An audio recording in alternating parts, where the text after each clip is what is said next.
Magtutulungan ang lokal na pamahalaan, ang barangay, PNP, DepEd upang palakasin ang seguridad sa paaralan. Responsibilidad ng buong komunidad ang pagprotekta sa mga mag-aaral. Ang Philippine National Police, sinabing mandato ng pulisya ang kaligtasan ng komunidad kabilang ang mga eskwelahan. Ang eskwelahan natin ay member of the community. Of course, tutulong tayo sa mga opisyales ng DepEd at other training institutions and or lugar ng mga paaralan. Sinabi ni PNP Chief Police General Jose Melencio Nartates Jr., dire-diretso naman ang ginagawang pagpapatrolya at pagbabantay ng mga pulis sa school vicinity. Ginagawa naman natin yon at dire-diretso. Kanya nga lang, we need to have some programs and activities that is more proactive and kaukulan na madinay yung karahasan and or mga activities doon or incident na napupunta sa panganib ang kalagayan ng ating mga estudyante or school.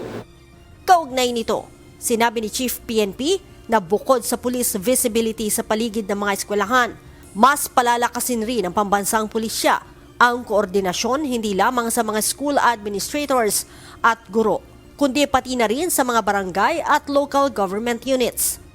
We have some visibility, we increase coordination and engagement, and of course, other activities tulad ng napag-usapan natin or ginagaya natin sa ibang bansa, kung ano yung mga best practices na yan.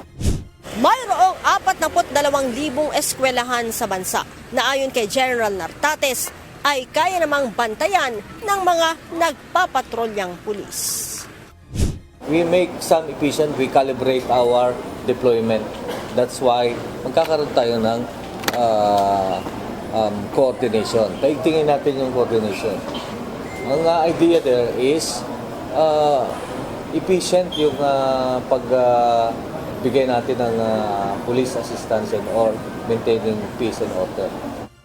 Layo ng pagpapaigting ng seguridad sa mga eskwelahan na hindi na maulit ang nangyaring pamamaril sa San Jose National High School sa Tacloban at maging ang pananaksak sa isang eskwelahan sa Cavite kamakailan.